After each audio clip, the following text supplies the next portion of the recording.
Assalamualaikum warahmatullahi wabarakatuh. Alhamdulillahirabbil alamin. Wassalatu wassalamu ala Rasulillahil karim wa ala alihi wa sahbihi wa man wala, amma ba'd. Selamat datang Mahasantri Mira Institute yang semoga kita semua dirahmati oleh Allah Subhanahu wa taala dan senantiasa mendapatkan rahmat dari Allah Subhanahu wa taala. Amin.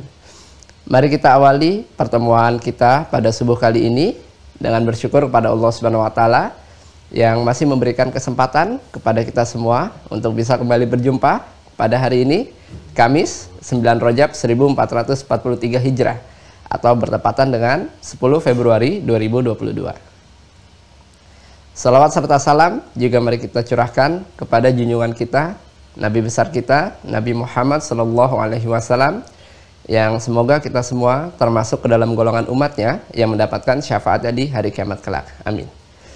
Izin kami mengawali pertemuan subuh kali ini untuk mengingatkan kembali pada teman-teman yang sudah tergabung untuk bisa menyesuaikan format namanya sesuai dengan format yang sudah ditentukan oleh admin. Seperti nama, spasi, asal daerah atau asal provinsi, spasi, ID peserta. Seperti yang sudah tertera pada layar teman-teman sekalian. Sebelum kita masuk pada sesi utama, mari kita senantiasa menjaga adab-adab kita dalam bermajelis. Ikhlaskan hati kita, luruskan niat kita hanya untuk mencari ridha Allah Subhanahu wa taala. Serius dalam menyimak sesi materi yang akan disampaikan, jangan lupa untuk menyiapkan buku dan juga alat tulisnya. Catat setiap materi yang disampaikan. Duduk yang baik, tidak sambil rebahan, tidak sambil makan. Gunakan pakaian yang terbaik, yang sopan, yang sesuai dengan syariat. Semoga dengan ikhtiar kita, memperhatikan adab-adab kita dalam bermajelis, Allah turunkan keberkahan kepada kita semua, sehingga Allah mudahkan kita untuk bisa memahami apa yang disampaikan dan juga mengamalkannya dalam kehidupan kita sehari-hari. Amin. Baik, itu saja yang bisa kami sampaikan. Terima kasih atas perhatiannya. Assalamualaikum warahmatullahi wabarakatuh.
Bismillahirrahmanirrahim. Assalamualaikum warahmatullahi wabarakatuh. Alhamdulillahi rabbil alamin. Wassalatu wassalamu ala rasulillahil karim Sayyidina Muhammadin wa ala alihi wa sahbihi ajma'in wa ba'd. Fa ya ahbaballahi wa ahbaba rasulihi sallallahu alaihi wasallam, usi nafsi wa iyyakum bitaqwallahi faqad fazal muttaqun fala tamutunna illa wa antum muslimun. Faqala ta'ala: Ya ayyuhalladzina amanu taqullaha haqqa tuqatih wa la tamutunna illa wa antum muslimun. Saudara-saudariku, berjumpa kembali dalam kajian Mira di sesi kita subuh kali ini, waktu Indonesia bagian barat. Kita awali dengan bermohon kepada Allah Subhanahu wa taala, semoga Allah memudahkan seluruh apa yang kita pelajari, memberkahi dan juga meringankan kita untuk mengamalkan apa yang telah kita pahami dan telah kita pelajari. Semoga Allah memberikan kekuatan, hidayah, taufik kepada hamba-hamba yang berkehidupan namun belum beriman sampai dengan detik ini, agar mereka beriman bersyahadat sebelum wafat kembali kepada Allah Subhanahu wa taala. Semoga Allah juga merubah, melembutkan para pelaku maksiat untuk mau bertobat dan kembali meniti jalan terbaik untuk mendapatkan kemuliaan di sisi Allah Subhanahu wa taala. Di sesi kali ini kita akan mencoba untuk memasuki bab baru sebagai persiapan menuju Ramadan. Terkait dengan fikih salat, kita akan cukupkan terlebih dahulu dan melihat kondisi pada saat ini di Mira hanya tersisa kurang lebih 12. Tadi saya cek mungkin sudah mulai agak berkurang juga. Ada 12 lagi tempat untuk masuk di Ta'lim Mira, Ma'had Islam Rafiah Akhyar, dan bila sudah terpenuhi nanti kita akan coba lakukan pendalaman di materi-materi yang telah kita pelajari sehingga kurikulum yang disajikan terfokus seperti apa yang telah direncanakan insya Allah. Dan ini kita telah semakin mendekat kepada Ramadan, kurang lebih hitungan hari, bilangan 50 harian lagi kurang lebih. Karena itu akan lebih baik kita sejenak untuk mengkhususkan kajian memasuki persiapan bulan Ramadan, yang dengan itu mudah-mudahan ketika sampai Ramadan harapan kita tinggal memaksimalkan apa yang telah kita pelajari dan mengimplementasikan semua rencana yang telah kita siapkan sehingga fokus kita hanya kepada ibadah dan maksimal bertakarub meningkatkan takwa kepada Allah, karena pengetahuan-pengetahuan terkait dengan Ramadan sudah kita tuntaskan. Dan ini sejatinya memang langkah-langkah yang dibimbing oleh wahyu demi mempersiapkan diri memasuki bulan Ramadan. Jadi penting untuk diketahui apa yang akan kita bahas untuk menguraikan terlebih dahulu bagaimana persiapan Nabi Shallallahu Alaihi Wasallam memasuki bulan Ramadan yang dibimbing langsung oleh Allah Subhanahu Wa Taala melalui turunnya wahyu.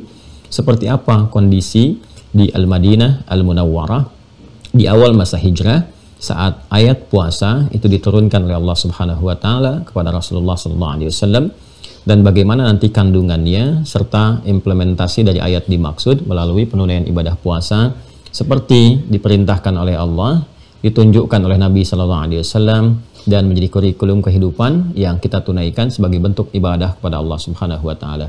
Itu yang coba kita akan kaji, dan beberapa turunannya akan menyajikan menu-menu tersendiri. Ya, dan insya Allah teman-teman sekalian yang sudah ke Mira, penting bagi saya untuk mengingatkan bahwa saat Anda masuk ke Uwah Corner itu kan Anda mendapatkan paket ya. Nah, ini bukan paket biasa, saya sudah men-set dari awal itu akan ada kesesuaian dengan kebutuhan-kebutuhan pokok ya. Ini pendampingan dari catatan penuntut ilmu penting untuk diketahui. Selain ini menjadi bagian dari Anda untuk mencatat ya, catatan penuntut ilmu ini, di dalamnya nanti ada barcode ya terkait dengan kajian Aku Suka. Itu ayo kultum sejenak ya untuk berbuka. Itu barcode-nya nanti akan juga diberikan penunjuk-penunjuk yang terhubung kepada ta'lim-ta'lim khusus yang nanti saya isyaratkan. Jadi barcode itu luas. Ya, ada barcode yang khusus terkait dengan materi Ramadan, ada barcode yang khusus nanti terkait materi-materi spesifik. Jadi ketika saya ingin menyampaikan kepada Anda, saya hanya ingin mengatakan tolong scan, ya kan, yang kesekian. Itu ada 30 di situ ya, 1 sampai dengan 30. Jadi nanti isinya bisa saja berubah, tergantung dari pesan-pesan yang saya sampaikan. Jadi kalau sudah Anda terhubung misalnya, nanti kalau saya katakan di dalamnya ada kajian tentang sholat, ya, Anda scan untuk materi sekian. Boleh jadi nanti petunjuk-petunjuk untuk ujian dan sebagainya. Jadi ini jangan sampai hilang. Ya. Dan yang kedua adalah terkait dengan persiapan puasa. Ada yang tentang makna ayat puasa, walaupun mungkin beda-beda cover luarnya, tapi isinya serupa. Ya, karena ini sudah kita siapkan betul. Ya, kita menghitung dari mulai materi akidah, sholat, begitu mau masuk puasa, buku ini akan digunakan. Ya, sholat kita terangkan, akidah telah kita bahas tuntas sekitar 60 video lebih. Ya, maka ketika masuk ini disiapkan. Ya, ini dua ini yang paling pokok, yang penting. Ya, yang tiga nanti itu tambahan, yaitu tambahan dari wakaf teman-teman ditambahkan ke situ untuk menguatkan sisi Qur'annya. Jadi nanti jangan salah, insya Allah kita pun akan menguatkan Qur'an. Ya, jadi nanti akan ada program untuk hafalan Qur'an. Ya, sepanjang kita belajar, bahkan sepanjang kita berkehidupan, nanti akan dibimbing dan nanti akan dilingkan ke STUAH juga. Ya, jadi nanti ada untuk yang setoran misalnya, setoran dasar, ya, kemudian juga penguatan-penguatan, cara-cara menurunkan metode menghafal Quran kepada keluarga, kepada anak-anak, itu akan masuk dan itu jangan sampai hilang. Ya, tolong disimpan karena nanti ketika masuk babnya, ketika masuk pembahasannya itu akan digunakan. Dan kebanyakan nanti kajian yang 3 buku yang tambahan itu yang diberikan sebagai hadiah teman-teman sekalian, nah itu nanti akan banyak digunakan saat offline. Ya, saat offline Anda akan mungkin dapat undangan, di situ nanti ada optimalisasi baik bagaimana metode menghafal dan juga mengajarkan kembali, dan terlinkkan nanti dengan STUAH, Sekolah Terbuka Usahakan Al-Quran Hafal. Kita sudah menyediakan 100 musyrif di situ ya untuk standby, musyrif dan musyrifah. Jadi yang ikhwan ke ikhwan, yang akhwat ke akhwat, laki-laki dengan laki-laki, ada ustadznya, perempuan dengan perempuan, ada ustadzahnya. Ya, nah, karena itu untuk pembahasan di pertemuan kali ini saya mengingatkan bahwa buku yang telah Anda dapatkan dijaga betul dengan baik ya, terutama nanti ada yang spesifik terkait dengan pembahasan yaitu tentang Ramadan. Covernya ini ada 2 ya, yang biru dengan yang ada coklat ya coklat gelap tuh. Ada sebagian teman-teman yang di Zoom sudah mengangkat dan itu sudah mengetahui. Itu akan sangat penting untuk dipahami menjelang Ramadan. Baik, kita akan mulai. Mengapa kita mengaji persiapan Ramadan jauh sebelum Ramadan?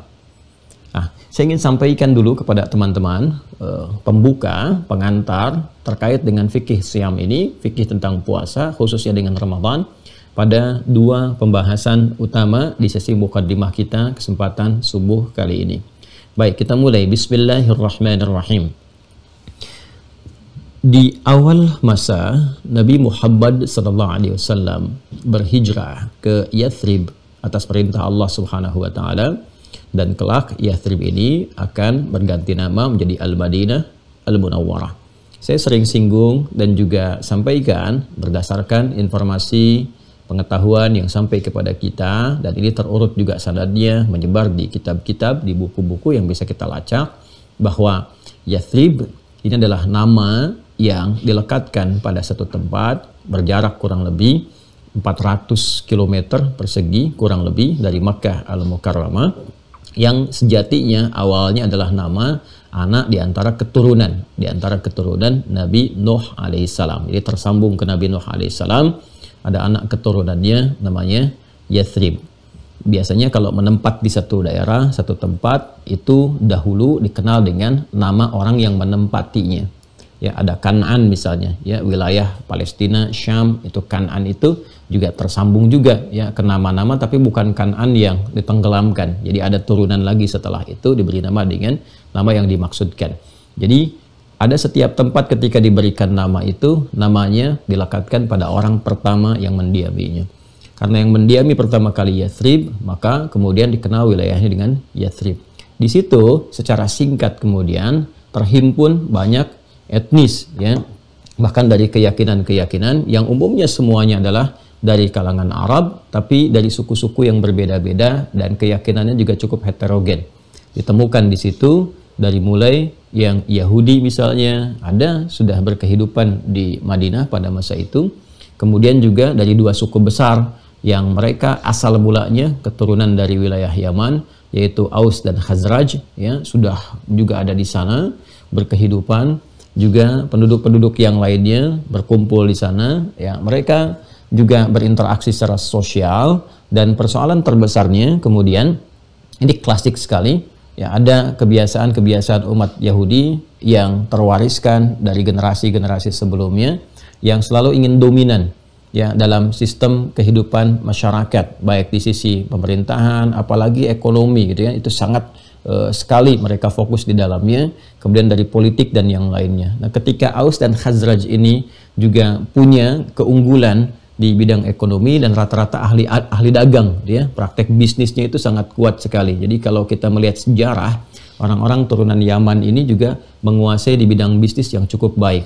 Nah, karena itu ketika bergaul ya, terutama di pergaulan-pergaulan bisnis di sektor ekonomi ini, itu cukup luar biasa. Mereka bisa saling berimbang, kadang mengungguli dan sebagainya, sehingga tampil pada saat itu menjadi hartawan-hartawan terbaik, juga sukses di bidang bisnis. Nah, karakter-karakter yang melekat pada genealogi Yahudi yang berketurunan, kalau Anda simak apa yang pernah saya sampaikan dan belum kita teruskan ya, dulu berhenti di pengasuhan Nabi Musa alaihissalam ketika awal terlahir, itu ada karakter-karakter khas ya, di kalangan orang-orang Yahudi yang bahkan diabadikan dalam Al-Quran, di Quran surah kedua Al-Baqarah ayat 120 itu.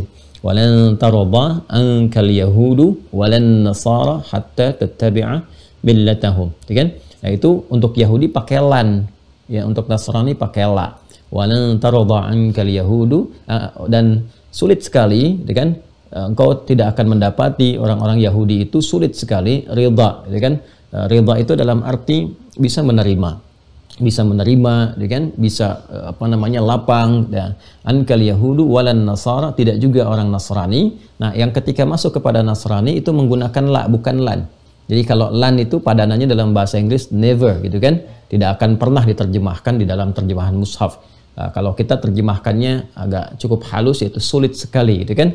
Walan tarda ankal yahudu, dan orang-orang Yahudi itu sulit sekali untuk memberikan kesempatan kepada kamu ridha, menerima, gitu kan.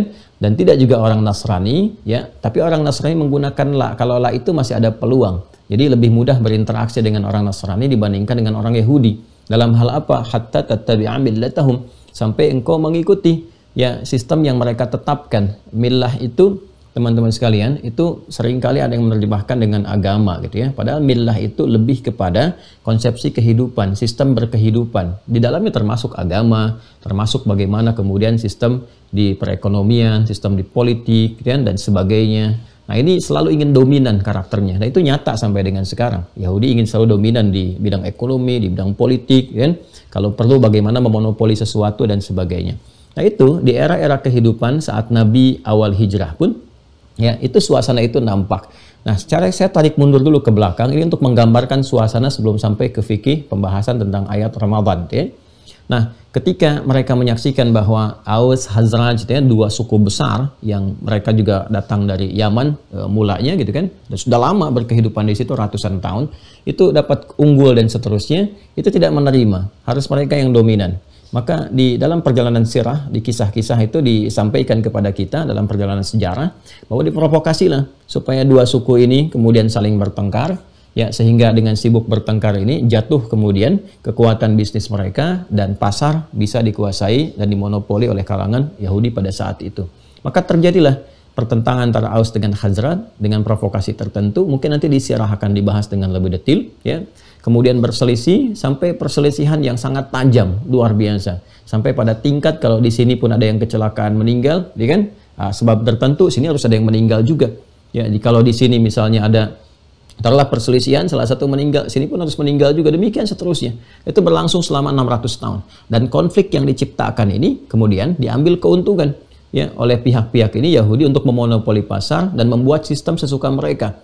Jadi dari mulai sistem hukum ribanya, kecurangan timbangan dan sebagainya, ya, itu. Dan nanti kalau kita belajar ya lebih dalam karakteristik di dalam Al-Quran, di setiap masa itu berganti dimanapun akan berpotensi ditemukan yang seperti ini.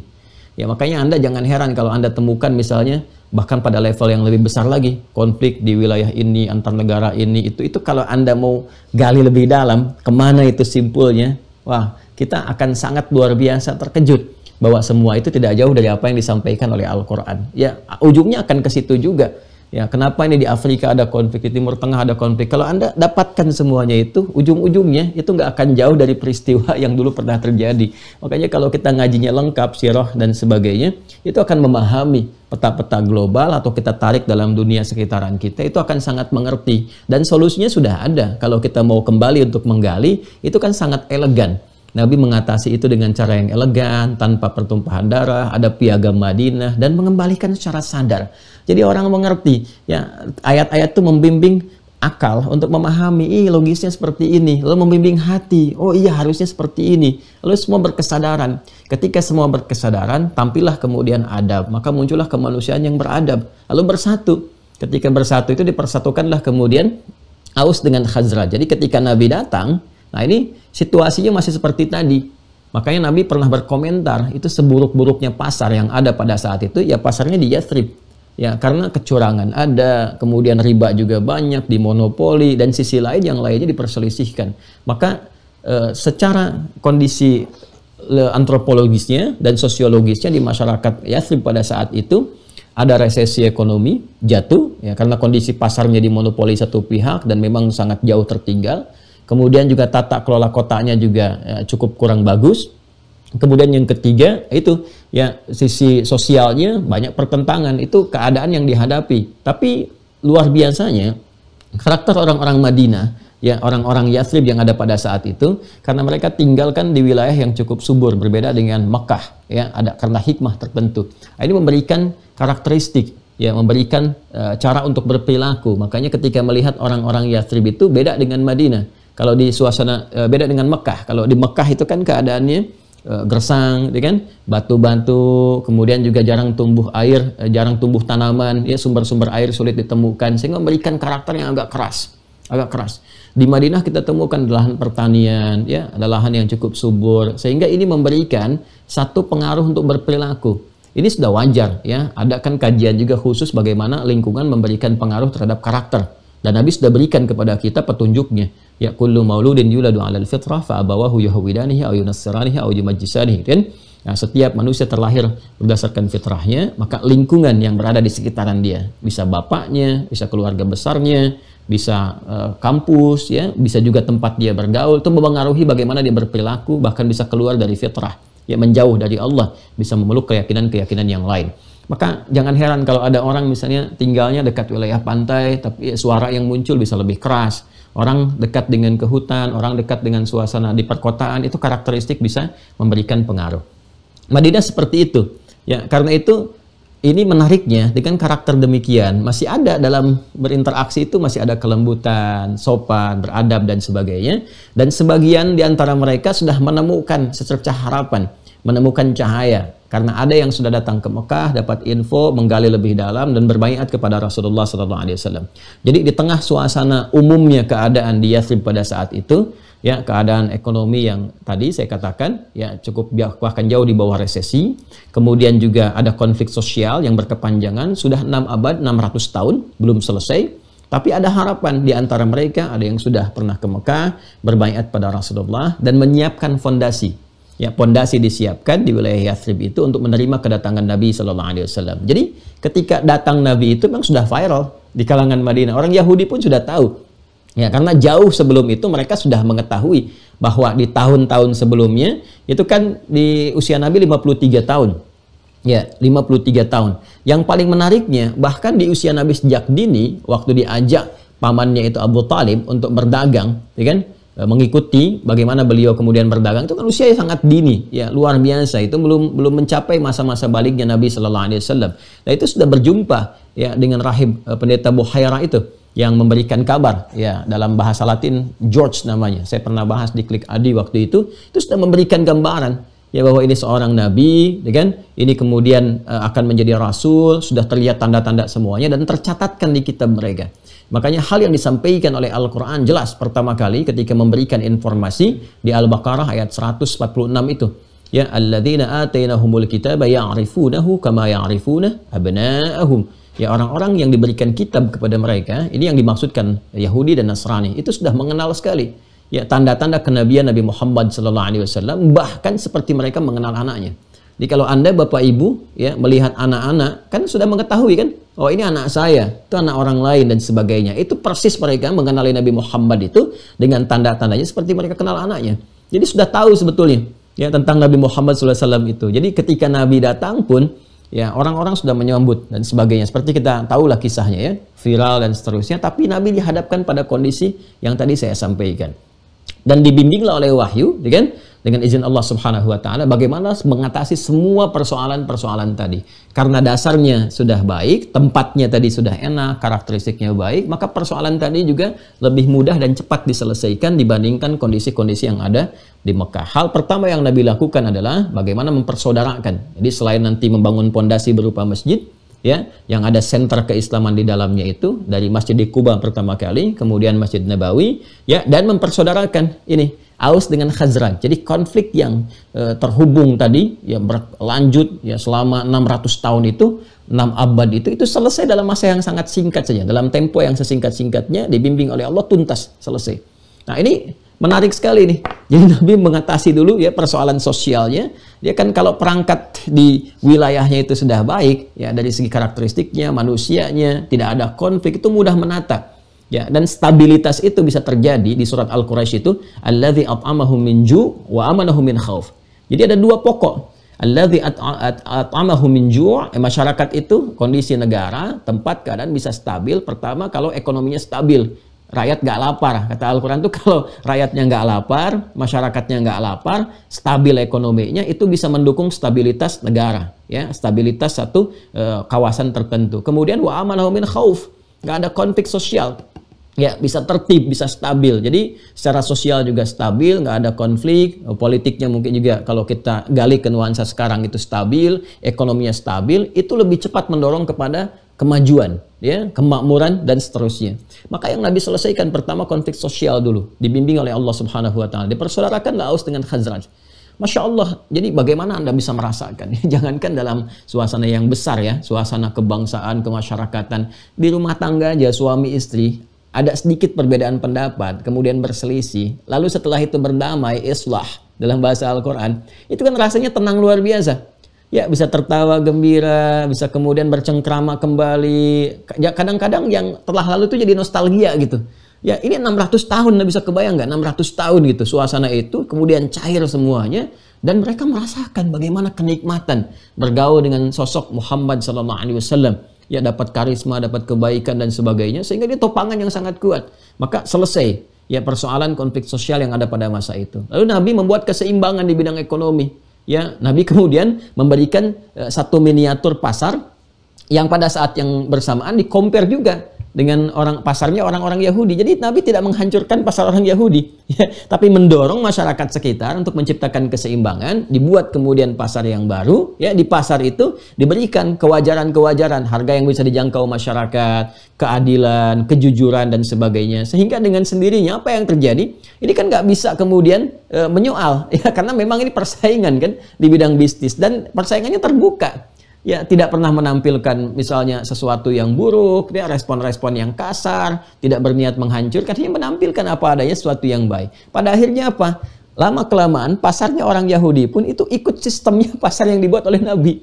Jadi harganya kemudian bisa sesuai, semuanya rata, jadi sejahtera lah. Pada saat itulah kemudian resesi ekonomi bisa diselesaikan, konflik sosial juga tuntas, maka berubahlah suasana itu menjadi suasana kota yang tadinya cukup tertinggal, jadi suasana kota, tercerahkan, pasarnya maju gitu kan, memberikan kemudian atas sesuatu yang indah, inspirasi ya kepada banyak tempat. Kalau orang Arab mengatakan satu cahaya gitu kan, cahaya dalam bahasa Arab cahaya itu nur. Kalau ada inspirasi cahaya diberikan yang baik untuk orang disebut dengan munawwar. Ya, suasana kota disebut dengan Madinah karena ada taknya, maka munawwar pun ditambahkan tak di ujungnya. Maka dikenallah sejak saat itu dengan nama Al-Madinah Al-Munawwarah. Jadi berubah bagaimana risalah kenabian itu yang dibimbing oleh Allah Subhanahu wa taala mampu merubah satu tempat itu ya berubah jadi suasana kota berkemajuan dan mencerahkan sama memberikan inspirasi. Maka ketika suasana sudah enak ya mendapatkan aura-aura tadi, maka dibuatlah sebuah konsensus. Ya, konsensus kebangsaan, kemasyarakatan dalam bentuk piagam Madinah itu. Yang dulu akan mencoba di copy paste itu dalam bentuk piagam Jakarta saat awal kemerdekaan. Tapi itu nanti pembahasan yang berbeda. Kita fokus ke sini dulu, ya. Nah, di titik ini yang sangat menarik adalah ketika sudah ada piagam Madinah jadi maju dan sebagainya. Ya tadi yang saya katakan, ya, Yahudi itu kan punya genealogi yang terwariskan beberapa karakternya. Makanya kalau ngaji bab tentang Yahudi di Quran itu menjadi penting menurut saya itu. Sangat penting ya, dan semua kalangan terutama stakeholder atau kalangan dengan passion tertentu. Anda kalau bisnis harus tahu tuh kalau bisnis Anda tuh jangkauannya global ya. Kemudian kalau Anda di birokrat misalnya ya atau di pemerintahan dan sebagainya itu mesti mengerti karena ketika berhadapan dengan suasana global ya akan ada geopolitik nanti, geopolitik, geostrategis, geoekonomi dan sebagainya itu perlu diturunkan, ngajinya mesti tuntas. Kalau enggak siap hancur. Hancur karena terjadi dahulu. Apa yang terjadi? Pada masa lalu, itu ketika nampak suasana kesejahteraan, ya, sebagian kalangan itu nggak menginginkan. Maka nanti ada provokasi-provokasi yang dimunculkan. Siapa yang disentuh? Yang disentuh itu bukan orang Yahudinya lagi. Yang disentuh itu ternyata orang lokal yang ambisi ingin mendapatkan kedudukan, jabatan. Ya, siapa di antaranya? Nanti ada Abdullah bin Ubay bin Salul. Maka diberikan provokasi, ini loh seharusnya kamu yang tampil jadi orang berpengaruh, jadi pejabat dan sebagainya. Tapi dengan kedatangan Muhammad SAW ini posisi kamu terancam nih.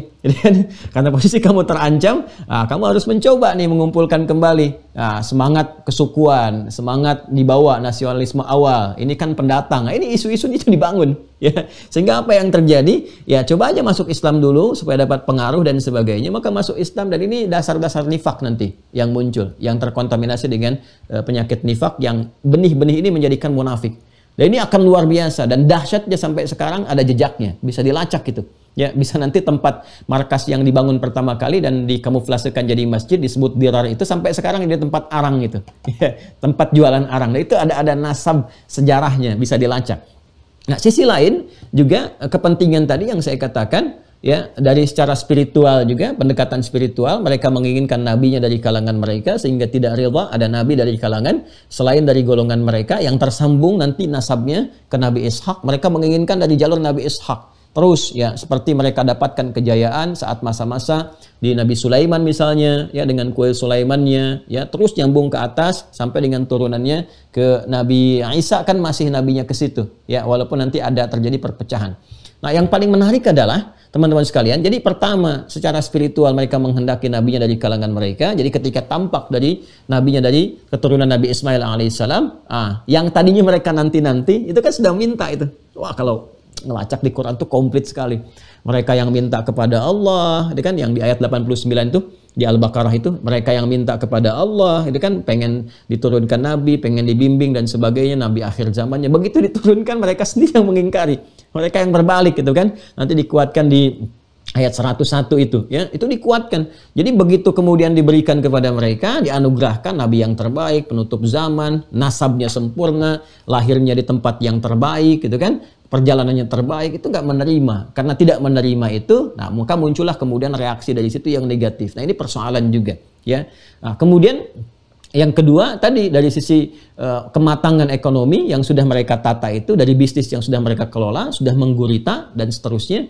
Nah, itu mereka nggak terima juga di situ, ya. Maka sentimen-sentimen yang muncul itu dibawa kemudian ke dalam nuansa kehidupan sosial, maka dimunculkanlah isu-isu, ya, kepada dakwah Nabi Shallallahu Alaihi Wasallam yang sesungguhnya membawa semua kemaslahatan. Jadi awalnya yang nggak ada isu, muncul dari sini isunya.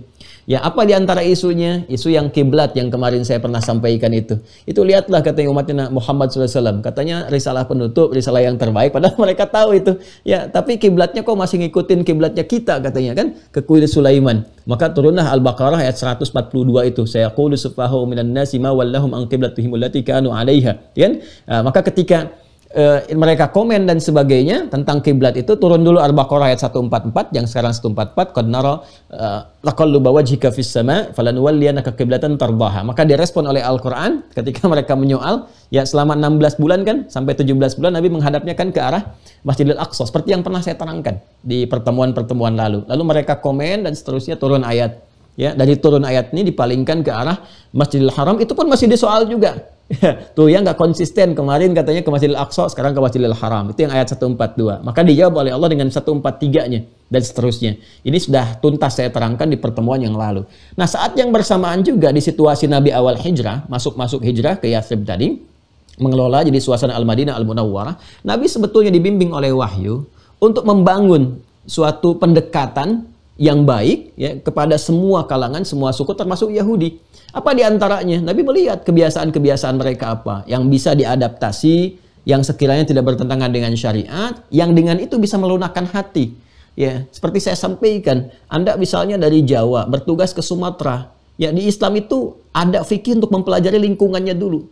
Ya, apalagi jadi diplomat nih. Ya, Anda bertugas kemana diplomat, jangan sampai ditugaskan di tempat tertentu di Yunani tapi nggak bisa bahasa Yunani. Bagaimana bisa berkomunikasi dengan orang-orang di sana? Ya, ditugaskan jadi dubes di Italia tapi nggak bisa bahasa Italia misalnya. Ya, ditugaskan di Eropa, di Amerika nggak bisa bahasa Inggris, nggak bagus bahasa Inggris. Bagaimana bisa berkomunikasi? Kan? Maka bahasa setempat tuh dikuasai sangat-sangat bagus, ya. Anda dari Jawa ke Sumatera belajar bahasa di sana. Sumatera Barat belajar bahasa Padang misalnya, kan? Bahasa Minang misalnya, sehingga bisa berkomunikasi, berbaur, dan itu akan melembutkan jiwa, diterima dengan baik gitu. Ya, maka apa yang diadaptasi oleh Nabi, yang dibimbing oleh syariat, dilihat. Oh, diantaranya mereka punya kebiasaan puasa di 10 Al-Muharram itu. Ya, maka ketika dilihat, ditanyakan, dikonfirmasi, Nabi sebetulnya tahu karena dibimbing wahyu. Cuma untuk terdengar di lisan mereka, saat didengar itu dikonfirmasikan, diberikan infonya kepada umat Nabi Muhammad SAW yang telah beriman, maka diperdengarkan lewat lisan, langsung di lisan mereka itu lebih kuat pengaruhnya ketika direspon nanti oleh Nabi SAW dibandingkan Nabi sendiri yang langsung menyampaikan. Ini metode yang dibimbing langsung oleh wahyu. Ya, seperti Allah Subhanahu wa Ta'ala langsung mengklarifikasi kepada lisan iblis itu untuk menunjukkan langsung di lisannya. Kenapa dia nggak mau hormat kepada Adam? Ya, mudah bagi Allah menetapkan kamu sombong. Makanya di Al-Baqarah ayat 34, pembukanya dikatakan aba wastakbar. Wa idh qulna lil malaikati isjudu li Adam fasajadu illa iblis aba wastakbar. Dia nggak mau hormat, sujud karena sombong. Ya, tapi kalau kemudian Allah tetapkan, ada potensi nanti dia mengingkari. Saya nggak sombong kok. Kan? Nanti bisa ricuh tuh suasana pada saat itu kan. Dan Allah maha mengetahui, maha bijak, maha tahu. Karena itu langsung diperdengarkan di lisan iblis itu supaya terdengar oleh semua. Itu ada di Quran surah ke-7 Al-A'raf ayat 12 itu. Qala ma mana'aka alla tasjuda idh amartuk. Ya, hei iblis, kenapa kamu nggak mau sujud hormat kepada Adam ketika aku perintahkan? Itu untuk mengonfirmasi. Lalu keluarlah di lisannya, ana khairum minhu khalaqtani min narin wa khalaqtahu min tin. Ya, aku lebih hebat dibandingkan dengan Adam. Ya, karena kau ciptakan aku dari api, kau ciptakan dia dari tanah. Nggak level, yang lebih tinggi harus hormat kepada yang rendah. Keluar di lisan, diketahui oleh semua. Jadi malaikat tuh jadi tahu, oh yang selama ini kelihatannya rajin ibadah dan sebagainya punya potensi begini. Kan? Jadi nampak tuh. Karena itulah Nabi SAW dibimbing juga untuk mengonfirmasi kepada lisan orang Yahudi pada masa itu, kalian kenapa puasa di 10 Al-Muharram ini? Nah, mereka mengatakan ini puasa yang terwariskan sejak eranya Musa alaihissalam ketika ditolong oleh Allah Subhanahu wa Ta'ala dari kejaran Fir'aun yang ditenggelamkan kemudian Fir'aun itu, dari situ disyukuri dan berpuasa untuk mensyukurinya. Di hari ke-10 Ashur, maka dikenal dengan Ashura. Itu awal sejarahnya puasa Ashura. Ya, maka Nabi mengatakan nahnu ahaqqu minkum bi Musa. Bima makna, kurang lebih Nabi mengatakan kami lebih berhak untuk mengikuti ya syariatnya Musa itu karena memang syariat Islam yang dibawa Nabi Muhammad itu menyempurnakan, mencakup semuanya. Ya. Maka Nabi mengatakan puasa semua. Jadi satu sisi Nabi ingin memberikan kesan bahwa ini loh yang benar dari Musa itu ini. Ya. Jadi kalau Nabi, ini banyak sekali hikmahnya Masya Allah. Nabi perintahkan kepada umat pada masa itu, kalian ikut puasa kata Nabi. Ya. Jadi satu tujuannya untuk menghadirkan, melunakkan pendekatan-pendekatan terbaik dengan mengadaptasi itu semua, jadi ada adaptasinya di dalamnya.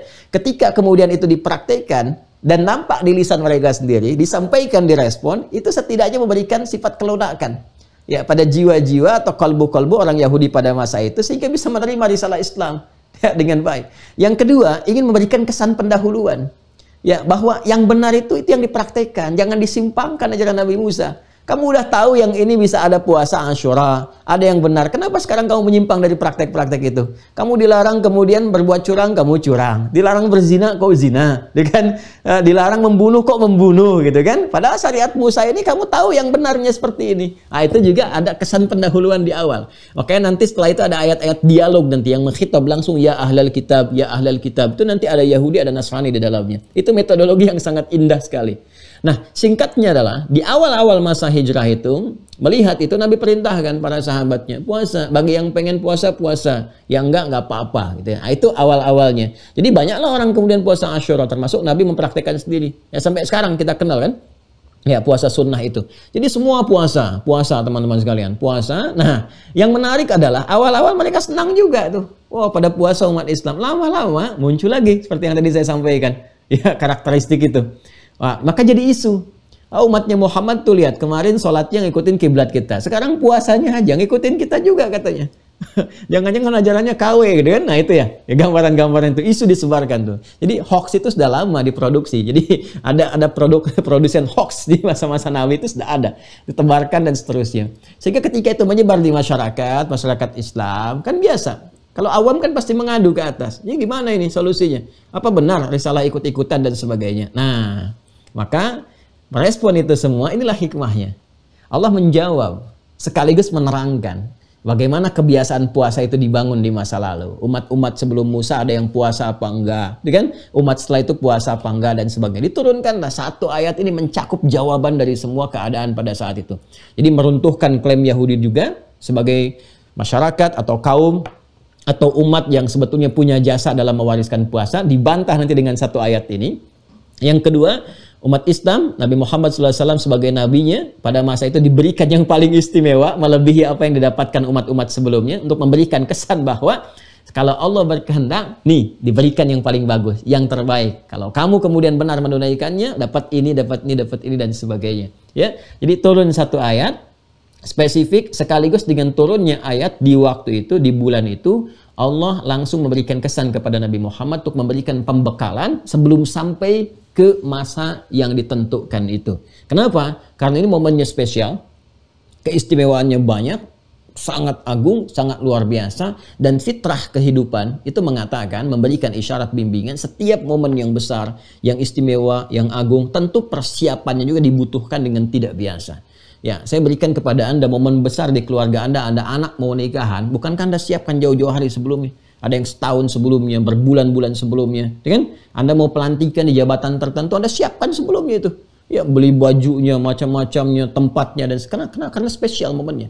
Nah, ini yang memberikan spesialnya itu Allah. Keistimewaannya diturunkan oleh Allah sendiri, langsung itu. Ya, ada bagaimana ampunan diberikan 24 jam, rahmat diturunkan, doa bisa dijawab, ada amalan yang bisa mencakup semua masa yang sangat lama gitu kan, bisa di-cover semuanya dan tertutup dosa-dosa yang telah lampau. Itu satu momen itu. Maka persiapannya pun jangan sampai ketika masuk kepada momentumnya baru siap-siap. Ya, maka ketika itulah kemudian diturunkan di bulan Sya'ban, di hari Senin, tahun kedua Hijrah. Nah, inilah teman-teman sekalian. Di bulan Sya'ban, tahun kedua Hijrah. Ada yang merinci di hari Senin. Ya. Sudah ya? Wah, ini Masya Allah nih. Lahirnya hari Senin, kan? Menerima wahyu juga hari Senin. Nanti puasa puja hari Senin, kan? Dan kemudian juga wafat Nabi SAW di bulan Rabiul Awal juga, bulannya serupa gitu kan. Baik. Dan dilahirkan juga kemudian di hari Senin, karena itu beliau kemudian membiasakan untuk puasa yang dikenal dengan puasa Senin, sunnah hari Senin itu. Kembali ke sini. Maka diturunkanlah kemudian oleh Allah Subhanahu wa taala ya jawaban, anugerah sekaligus hal yang bisa memberikan keistimewaan pada umat akhir zaman dengan nabinya akhir zaman Muhammad sallallahu alaihi wasallam. Quran surah kedua Al-Baqarah ayat 183.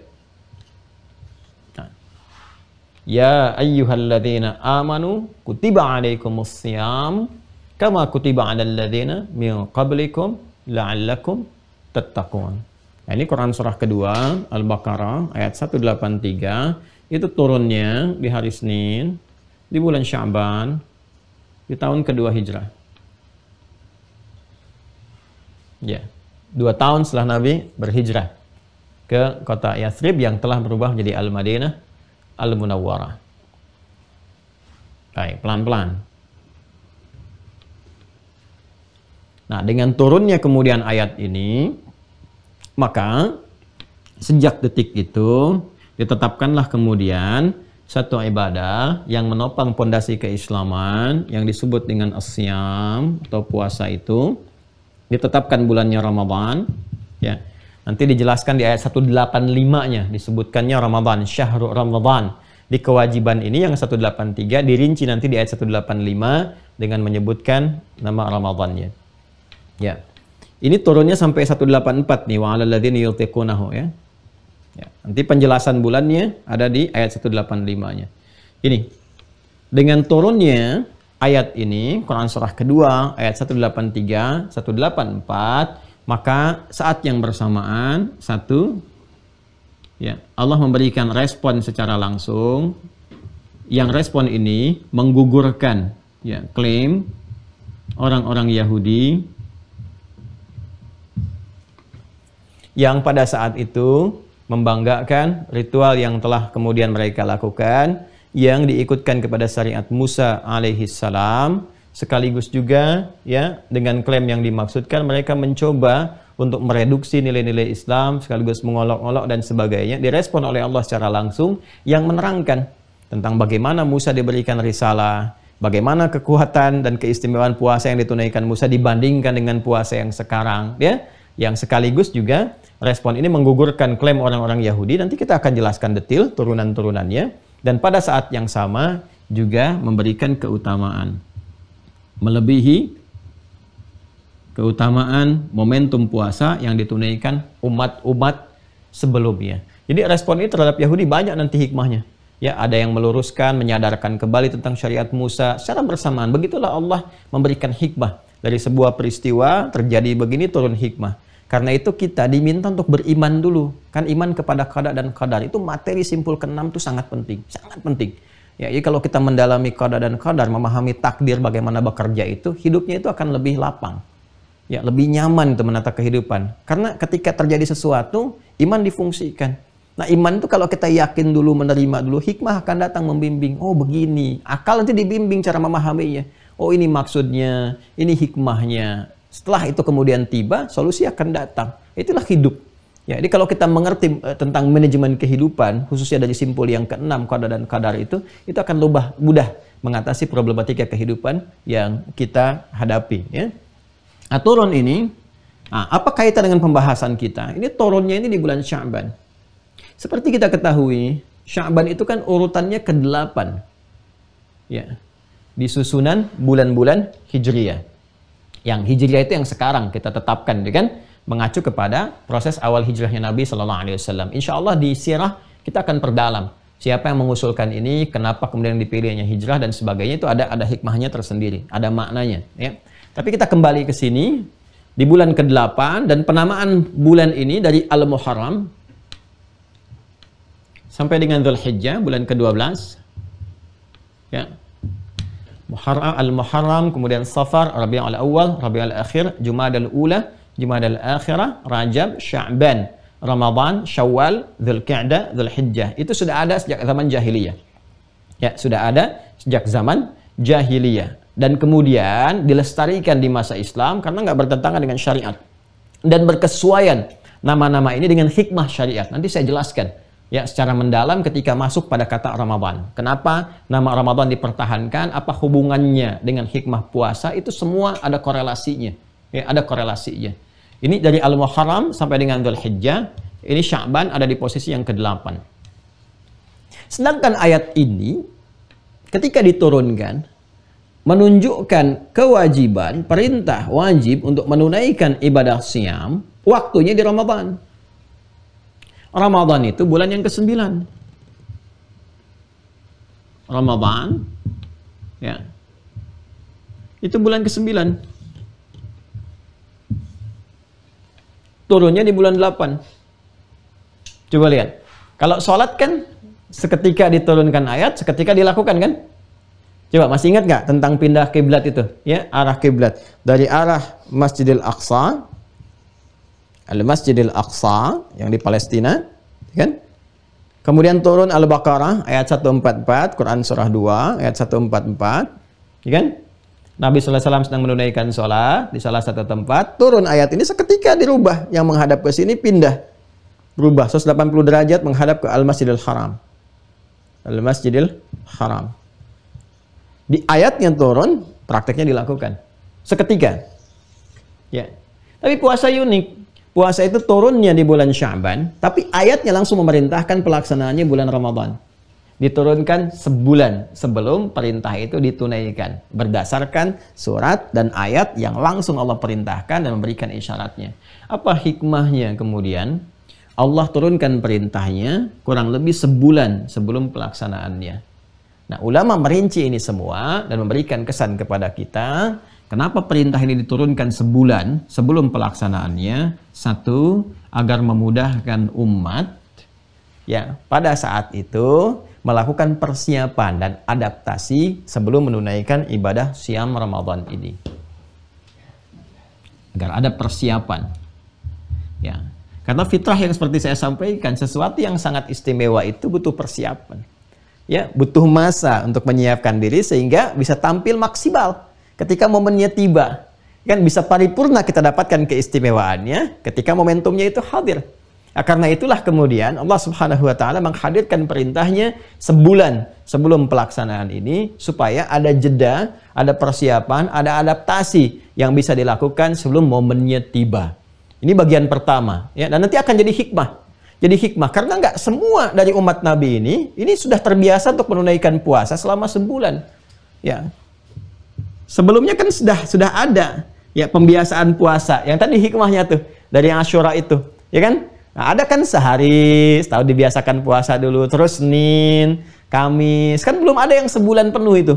Ya, jadi dibiasakan dulu, diberikan dulu kemudian gambaran supaya ada persiapan dulu. Jadi bisa siap-siap, menyiapkan mental, menyiapkan fisik, menyiapkan keadaan. Ya, bukan sekedar puasanya saja, tapi untuk meraih anugerah dan hikmah terbesar di balik ibadah siam itu. Satu ini.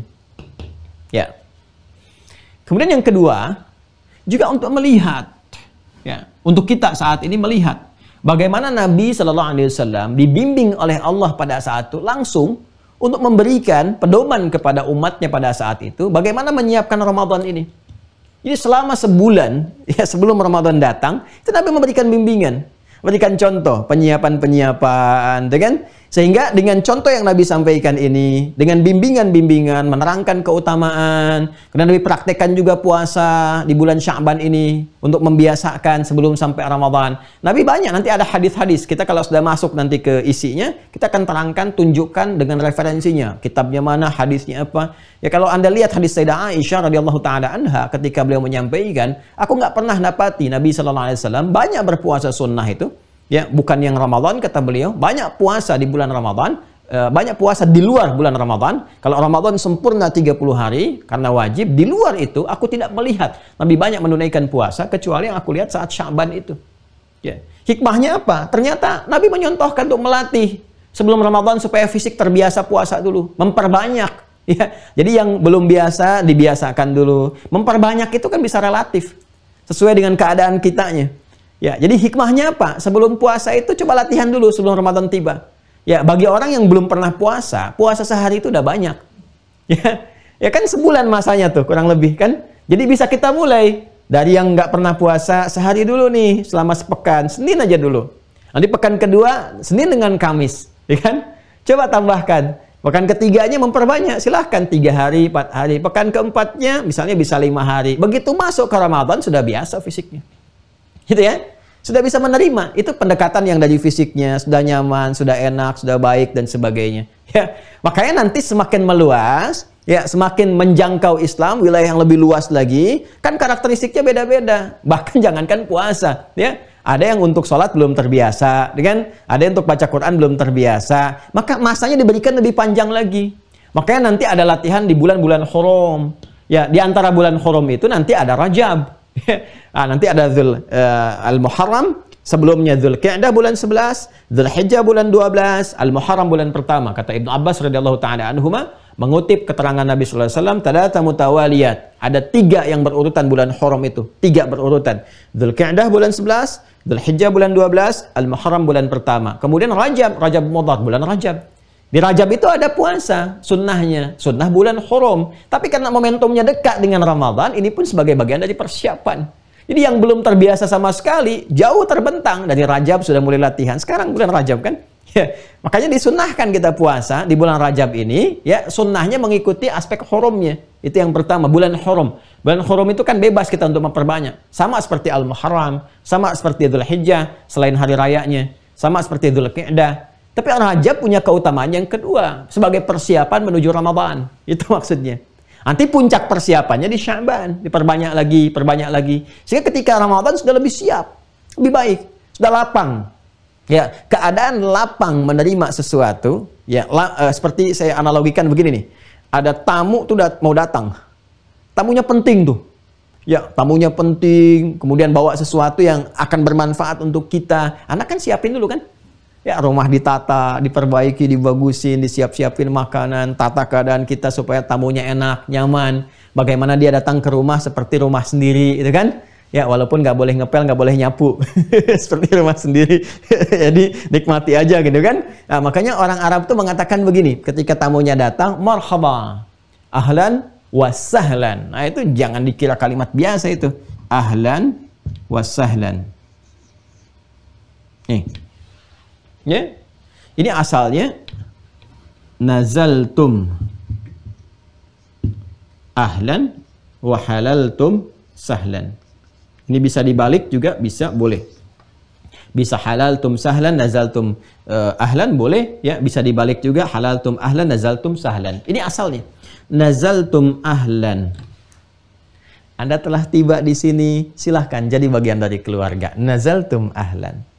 Halaltum sahlan. Anda mau ngerjakan apapun di sini, boleh halaltum. Dan silahkan semudah-mudahnya. Ya, mau ke toilet, aksesnya mudah. Mau ke dapur, aksesnya mudah. Mau ngepel, mudah juga. Nah, ini asalnya nih. Nah, disingkat kemudian dengan ahlan wa sahlan. Jadi kalau Anda nyambut tamu ahlan wa sahlan, dianggap keluarga. Kasih akses yang mudah. Ya, jangan ahlan wa sahlan, mau ke toilet dipersulit. Mau minum, kemudian dikasih harga gitu kan, tidak. Kalau sudah ahlan wa sahlan, apalagi kalau ada di toko rumah makan ahlan wa sahlan gratis tuh. Ya, jangan sampai nanti ada ibu kandung pulang bayar.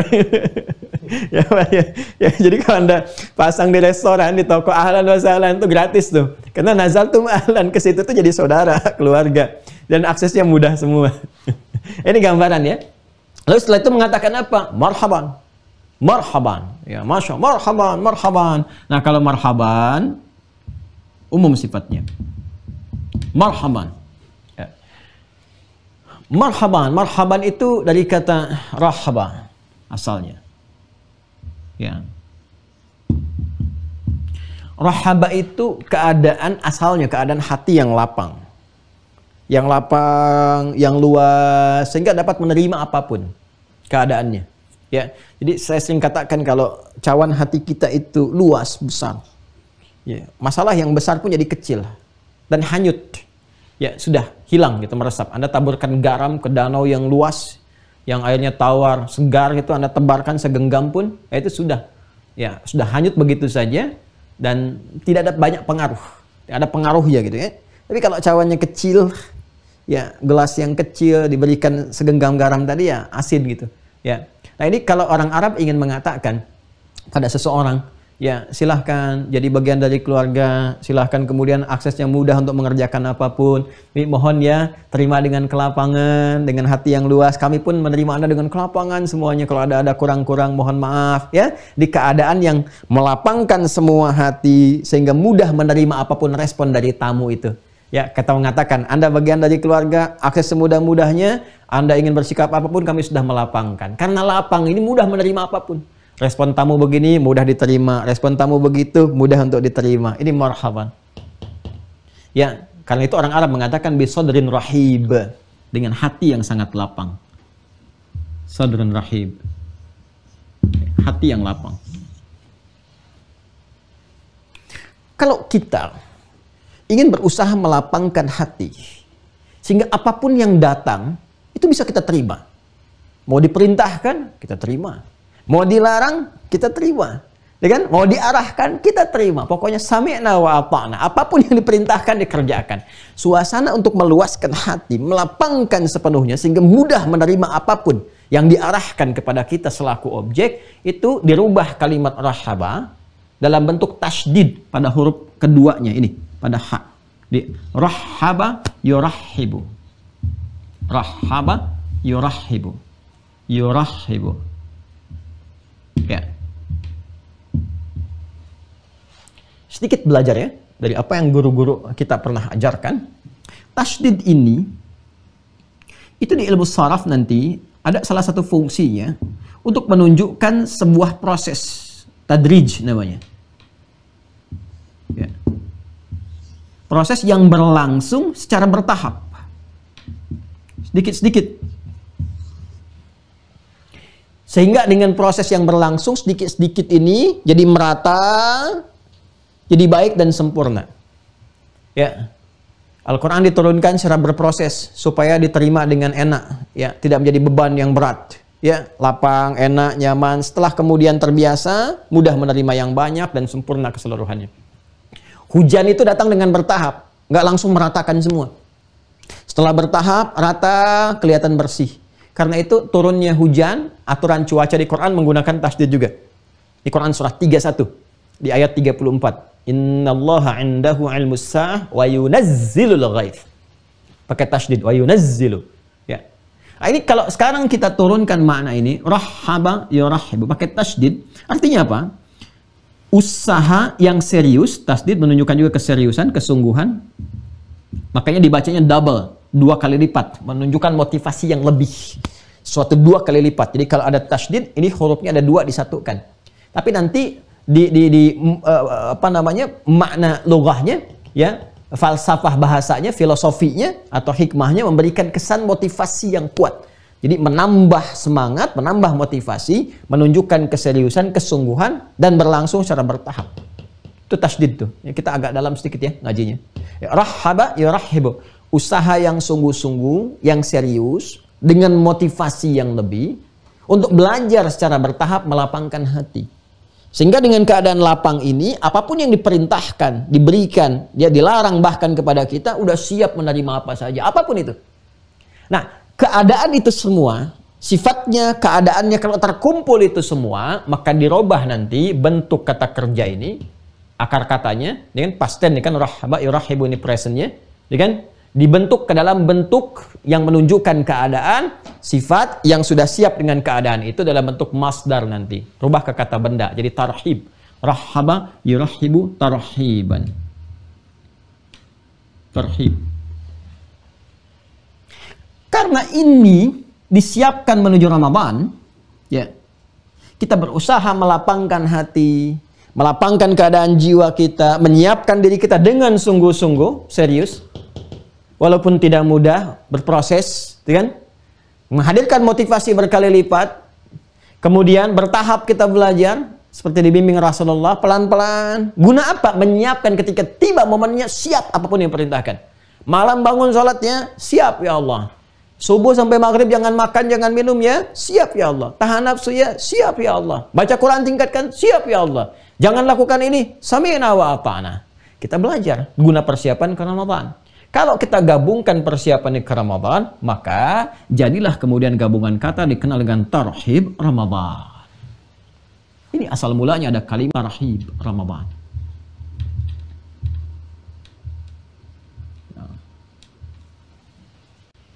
Nah, sekarang tahu ya?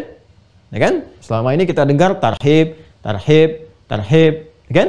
Jadi kalau sudah masuk tarhib, jangan dibahas persiapan Ramadan. Ya, dari mana kita bisa mendapatkan suasana lapang itu sehingga kita bisa katakan ketika Ramadan tiba, marhaban. Ya, Allahumma ahillahu alaina bil yumni wal iman wassalamati wal islam, rabbi wa rabbukallah, ya kan? Marhaban, marhaban ya Ramadan, ya kan? Marhaban, marhaban ya Ramadan, begitu tarawih absen. Ya, ini marhaban, marhaban Ramadan, begitu diminta tilawah ketinggalan, update status iya, update Quran tidak. Jadi masalah itu bukan marhaban namanya. Jadi kalau sudah marhaban itu semua sudah lapang. Ya, sehingga penting bagi kita untuk belajar bagaimana sih Nabi memberikan pedoman tarhib ini seperti apa dari Nabi. Ya, pedomannya bagaimana? Ini yang bisa kita lacak. Ini sebelum Ramadan bagaimana Nabi mengarahkan, membiasakan, menunjukkan keistimewaan. Ini di malam ini ada apa keutamaannya? Di sahur itu keutamaannya ada apa? Ya kan? Saat berbuka bagaimana cara berbuka yang baik? Bagaimana cara menjalani puasa yang benar? Itu dibahas. Dan dipraktekkan dulu. Makanya kata Sayyidah Aisyah itu di bulan Sya'ban. Banyak Rasulullah itu mempraktekkan puasa sunnah.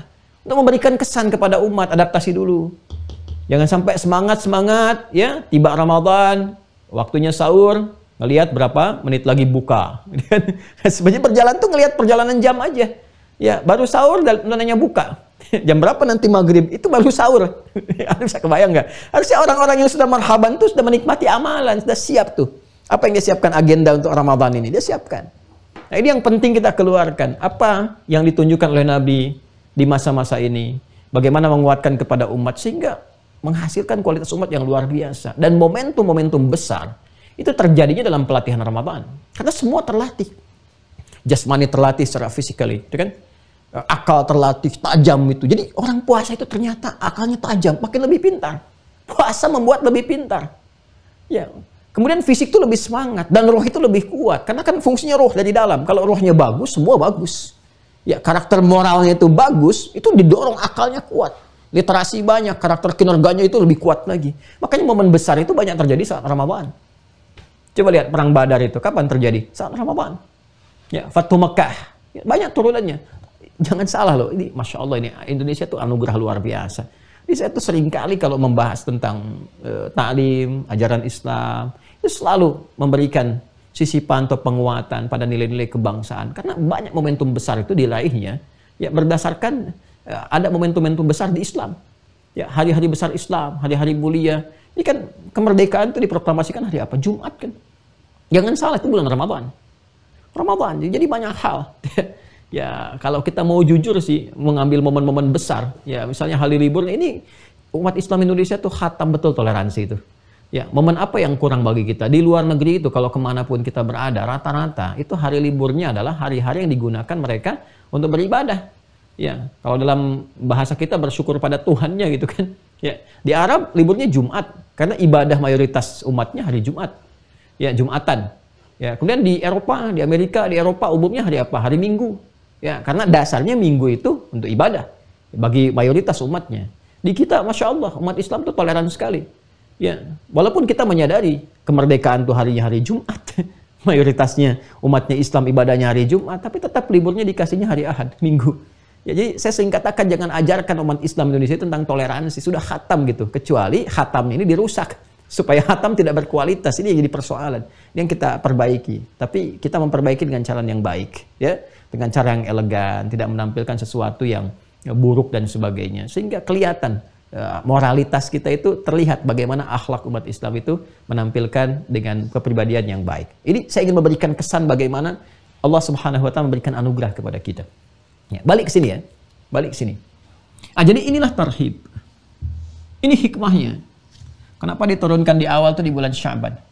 Ya, bulan ke-8. Di antara hikmahnya untuk persiapan adaptasi ya masyarakat umat pada saat itu dan jadi contoh untuk umat setelahnya bagaimana menyiapkan sebelum Ramadan. Jadi kita bisa tarik dari sekarang.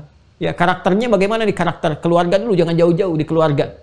Ya, mungkin ada anak yang belum pernah puasa sebelumnya, ada yang baru masuk Islam. Alhamdulillah di masa-masa ini Rajab, Sya'ban tuh biasanya insya Allah selalu ada itu, selalu ada saja. Nah, ini bisa latihan sebelum datang Ramadan. Ya, karena ini sunnah sangat fleksibel. Kayak dari anak-anak, mungkin ada yang balik Ramadan tahun ini sudah mulai wajib, latih dulu bulan Rajab sekarang latihan. Kalau sunnah latihan, gak harus dipaksa-paksa untuk menyempurnakan sampai maghrib, bertahap sampai dia mampu dulu menyesuaikan. Ya, jadi kadang-kadang ada anak dilatih sampai zuhur dulu, ya kan? Zuhur buka, nggak apa-apa. Nanti besoknya naik ke asar. Ya, asar kan sekarang jam 3:30 ya, kurang lebih kan, 15.30. Ya, nggak apa-apa, mampunya sampai asar. Jangan Anda paksakan, ayo nah, pahalanya besar, pahala besar tapi lapar gitu kan. Ini kalau udah sunnah, anak-anak tuh nggak buka ya buka aja, mau dia jam 4, jam 5, jangan dipaksakan sampai dia tertidur tuh kan. Sampai karena Anda kasih, pokoknya kalau nyampe maghrib, mami kasih 200.000. Nah, ini bagaimana kelapar nih kalau ke dokter nanti jadi masalah, obatnya bisa 2 juta. Jadi berikan pencerahan yang baik, ini asalnya inilah persiapannya, adaptasi, jadi tarhibnya. Ya. Jadi kalau dia baru awal-awal zuhur, alhamdulillah, berikan motivasi, Masya Allah. Saya selalu katakan pada anak-anak itu, Kak, Masya Allah ya, Mbak Buya itu waktu kecil, usia kakak Mbak ini, nggak pernah bisa sampai seperti sekarang. Kalian luar biasa deh, ini hadiahnya nih. Walaupun mungkin baru sampai zuhur, sampai asar. Setelah itu mereka termotivasi, enak, nambah lagi, sempurna deh, sampai maghrib. Jadi Rajabnya dapat misalnya mereka membiasakan, walaupun baru Senin dengan Kamis. Ketika masuk Sya'ban mulai tambah sedikit lagi, Ramadan, khatam. Jadi ketika masuk Ramadan itu bukan latihannya, Ramadan bukan lagi latihan, Ramadan sudah siap mengeksekusi. Ya. Nah, sekarang tugas kita saat ini adalah untuk menurunkan ini. Pedoman seperti apa yang Nabi sampaikan kepada umat beliau sebelum masuk Ramadan itu yang memberikan motivasi kepada umat untuk menyiapkan diri dengan serius, sungguh-sungguh secara bertahap guna menuju Ramadan itu. Apa yang disampaikan Nabi? Bagaimana Nabi memberikan motivasi? Seperti apa memetakan program sehingga saat Ramadan itu jelas. Ya, kita nggak gampang ketika masuk Ramadan. Jadi orang Islam itu harus tahu apa yang mau dikerjakan. Dia tahu mengukur sahur jam berapa karena dia sudah punya agenda. Di antara sahur itu, setelah sahur menuju subuh, dia tahu apa yang harus dia kerjakan. Bagaimana dia mengatur tarawih yang enak di malam hari, dia sudah siapkan. Bagaimana dia menyiapkan agenda setiap hari sampai selesai Ramadan, dari mulai fajar itu sampai dengan ke maghrib, dia sudah tahu apa yang dia kerjakan. Ya, sehingga jangan sampai Anda pergi, orang dulu bekerja juga. Tapi nggak ada yang menghabiskan waktunya di musola untuk istirahat. Masuk kantor, masuknya yang dicari musola untuk tiduran, nunggu sampai selesai, ya. Kemudian menyampaikan dalil dengan hadis palsu, ya, niyamus shaimi ibadatun, tidurnya orang puasa itu adalah ibadah. Ya. Jadi kalau tidurnya jadi ibadah, bagaimana dengan nggak tidurnya? Kebanyakan tidur, banyak yang hilang ibadahnya, itu hadis palsu itu. Ya, tidurnya orang puasa ibadah itu hadis palsu. Baik. Walaupun nanti ada makna-makna hikmah di balik tidur orang ibadah, ya, karena nanti ada orang yang memang dia membiasakan tidur, tapi motivasinya meninggalkan maksiat, bukan untuk tidur, meninggalkan maksiat. Ada yang menarik tuh, ada beberapa kalangan di antara ulama itu, ketika ditanya, kok banyak tidur? Syekh katanya kan, tidur saya dengan tidur Anda beda. Kamu tidur untuk istirahat, saya tidur untuk meninggalkan maksiat. Bayangkan tuh. Tapi dia sudah menata hidupnya. Di waktu ibadah dia bangun, waktu kerja dia kerja, selalu dia pakai tidur. Kehidupannya memang begitu aja dia tata, karena dia turunkan orientasi hidupnya itu orientasi hidup akhirat. Turunkan ke dunia, apa yang menjadikan saya bisa tersupport untuk hidup. Saya pilih pekerjaan ini. Ya, saya nggak akan pedulikan orang. Yang penting saya kerja untuk hidup saya tata untuk keluarga saya. Dia jalani itu sampai dia meninggal. Jadi dia bikin skema kehidupan, dia bikin kemudian alurnya, dia petakan waktunya, jam sekian saya ibadah, jam sekian saya kerja, jam sekian saya aktivitas, sekian saya makan, sisanya saya pakai tidur. Dan niat tidurnya menghindari maksiat. Ya. Jadi kalau orang sekarang tidur ya tidur gitu kan. Nah ini menarik nih ya, pola orang dulu tuh. Makanya saya sering motivasi ya, kita biasakan, saya ada kita. Cobalah baca buku-buku dulu tuh. Ya, saya lihat literasi sekarang, saya kan suka menyempatkan ya untuk ke toko-toko buku itu. Dari mana aja, yang besar, yang biasa, ini saya suka datangi. Suka lihat tuh buku-bukunya. Saya sangat sedih kalau melihat literasi sekarang itu. Jauh kualitasnya, jauh. Kadang-kadang orang nulis itu asal jadi aja gitu. Apa yang diharapkan dari situ? Jadi sekarang tidak memberikan edukasi. Buku-buku sekarang umumnya, ya walau nggak semuanya, walau tidak semuanya, itu tidak mementingkan kualitas. Yang penting kadang-kadang gimana dilihat judulnya supaya laku. Orientasinya materi aja, dia nggak memberikan sebuah kesan edukatif. Ya, ini yang harus kita gali lagi. Saya lebih senang baca buku-buku dulu itu, karena inspiratif sekali. Kisah orang-orang soleh, 40 kisah orang ini begini. Ya, saya kira patut dikembalikan itu. Ini kan kalau sudah kualitasnya menurun, itu memberikan kesan tentang citra keadaan orang di masa kini. Jadi bahaya kalau sampai penulisnya, cendekiawannya hanya ngejar urusan materi, tidak sampai ke kualitasnya. Ini bahaya. Karena tidak memberikan kesan edukatif kepada masyarakat yang membacanya. Ya. Ini teman-teman, kembali ke sini ya. Mohon maaf ya kalau sedikit kadang kita ingatkan, karena saya sering dapat pertanyaan, Ustaz referensinya di mana? Ini di mana? Akhirnya apa yang saya lakukan, saya menghimpun aja dulu, saya beli aja buku-bukunya dulu yang ada, dan kita lihat, lalu kita rangkum jadi satu, insya Allah Anda bisa dapatkan. Yang makna ayat puasa itu dari 2012, itu paling lama buku yang saya tulis, 9 tahun baru kemudian dicetak itu.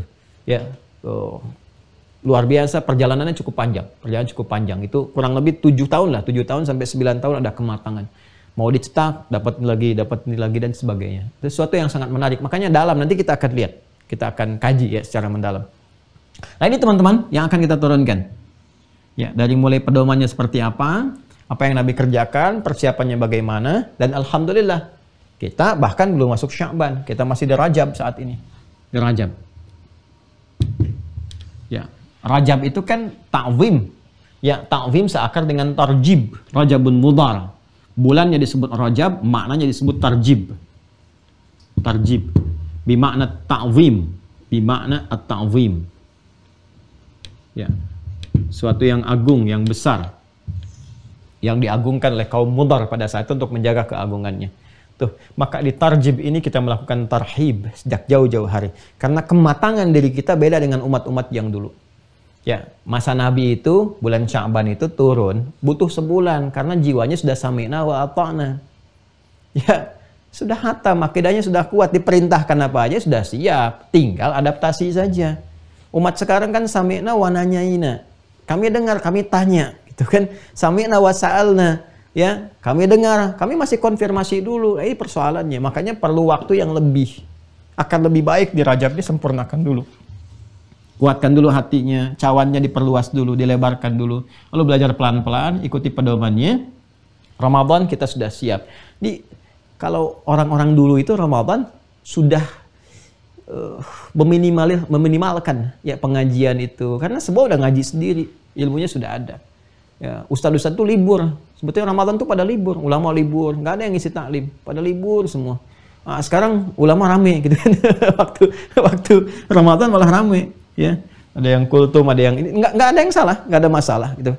Tapi yang jadi persoalan adalah memang umatnya baru belajar saat itu, ini masalahnya. Ya. Sekarang kan eranya udah luar biasa hebat, bagus. Ada teknologinya, ada rekamannya, ada macam-macamnya. Jadi kesempatannya udah lebih luas. Wah, dan hisabnya sudah lebih berat lagi. Kenapa? Karena semua akses informasi dibuka. Ya, mungkin nanti saat hisab kan pertanyaannya udah lain lagi tuh. Kamu sudah bisa akses YouTube, kenapa nggak lihat ceramah? Ayo loh, mau jawab apa tuh? Ya, dulu zaman-zaman umat dulu mungkin pertanyaannya pertanyaan biasa tuh. Ya, zaman awal masa Nabi, catatan dibuka. Ya, ditanyanya ada Rasul, ada ini, kenapa nggak beriman? Ya, zaman-zaman kini mungkin boleh jadi pertanyaannya tuh akan berbeda-beda sesuai dengan eranya, tapi substansi esensinya sama. Kenapa nggak beriman? Saya nggak tahu ya Allah, kalau ada Islam, kamu ini sudah ada. Ah, gimana tuh kalau nanti pertanyaannya? YouTube ada katanya, ada ceramah, ustadznya banyak di situ. Ya. Kemudian udah ada fasilitas Zoom, nggak bisa offline, ada online. Kenapa kamu nggak akses juga? Mau jawab apa? Hah? Ah, karena itu saya kira penting bagi kita untuk melengkapi ini semua. Ini pengantar ya. Kan lihat di judulnya pengantar kan, pengantar fikih Ramadan. Jadi saya antarkan dulu ke sini. Nah, dari sini kalau sudah kita paham, sudah mengerti kenapa sih harus belajar sekarang, nggak nanti saja, ya kan? Kita sudah dapatkan jawabannya. Inilah sunnahnya. Tarhib itu sunnah. Penyiapan itu sunnah. Semakin tinggi, semakin istimewa, semakin baik, semakin agung, maka persiapannya pun harus semakin matang. Ya, karena itu penting bagi kita untuk kemudian mendalami pedoman ini. Kita akan turunkan, dan saya sarankan tolong yang sudah masuk terhubung di Mira dipelajari dulu ini ya. Teman-teman dibaca dulu. Ya, ini ditulis untuk dibaca, ya, bukan dikoleksi. Bukan Anda cuma simpan dapat bukunya, tidak. Ini ada tujuannya, ada tujuan ya. Kemudian juga dengan buku catatan juga tolong dihadirkan teman-teman semua, dicoba. Yang Quran itu nanti ada masanya. Ya, itu produk wakaf itu, kalau yang paket 3 buku itu produk wakaf ya. Jadi dijaga betul. Nggak boleh dijual tuh, hati-hati tuh. Yang Quran dan sebagainya jangan dijual lagi. Ya, haram menjualnya karena itu sudah pemberian. Ya, kalau yang ini Anda dapatkan untuk paket dan sebagainya, Anda dapatkan bagian dari pembelajaran. Ya, tolong teman-teman jaga betul.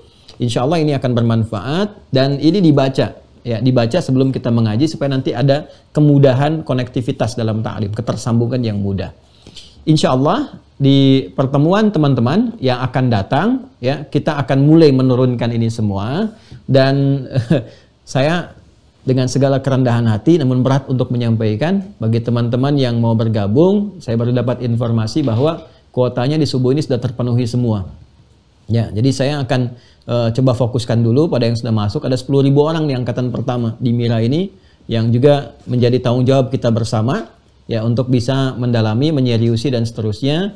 Jadi tolong betul-betul fokus yang sudah terdaftar, aktifkan akunnya. Karena sesi pendalaman itu nanti nggak semua bisa terbuka. Ya, materinya sebenarnya bisa diakses oleh siapapun. Tapi persoalannya ini pengajian terkurikulum gitu. Ini kan pesantren virtual. Jadi Anda tuh mahasantri di sini, ada terkurikulum semuanya. Jadi kalau kadang-kadang kita buka, itu suka masuk tengah-tengah atau juga kadang nggak tahu sebelumnya lompat. Ada bertanya padahal sudah terjawab sebelum-sebelumnya di materi yang sebelumnya. Nah, ini karena itu di Mira itu harus terkurikulum masuk 1-2 step pembahasannya sehingga nanti pemahamannya lebih terukur, lebih dalam, lebih luas, dan komprehensif dari apa yang disampaikan itu. Ya. Nah, karena itu saya ingin katakan bahwa insya Allah besok kita sudah mulai masuk kepada inti turunan-turunan tarhib.